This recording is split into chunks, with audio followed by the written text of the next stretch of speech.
স্বজন হারিয়ে শোকে পাগল প্রায় এই নারী। তার মতো অনেকের আর্তনাদে ভারী হয়ে উঠেছে কাবুলের আকাশ।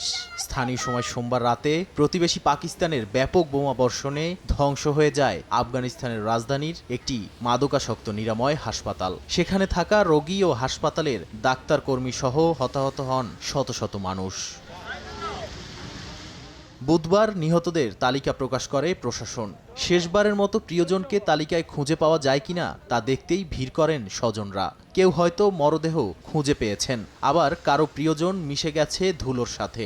অনেকে জানেনই না তার কাছের মানুষটি বেঁচে আছেন কিনা। সুস্থ হয়ে বাড়ি ফেরার আশায় থাকা রোগীদের আর দেখা হলো না পরিবারের সঙ্গে। মৃতদের তালিকায় নাম খুঁজতে আসা স্বজনরা এক বুক আশা নিয়ে গেলেও বাস্তবতায় ভেঙে পড়ছেন কান্নায়। এখানের তালিকায় আমার স্বজনের নাম আছে কিনা দেখতে এসেছি, কিন্তু মরদেহ কিংবা তালিকা কোথাও সে নেই। জানি না বেঁচে আছে কিনা নাকি হারিয়ে গেছে, আমি কিছুই জানি না। আমি জালালাবাদ থেকে এসেছি আমাদের রোগী দেখতে, কিন্তু রোগী তো নেই, তার মরদেহটাও পাচ্ছি না। পবিত্র রমজান মাসের শেষ দিকে এসে প্রার্থনারত অবস্থায় এমন হামলায় হতবাক সবাই। যদিও পাকিস্তানের প্রশাসনের দাবি তারা সন্ত্রাসী গোষ্ঠীর অবকাঠামো লক্ষ্য করে হামলা চালিয়েছে। নাদিম মারজান, সময় সংবাদ।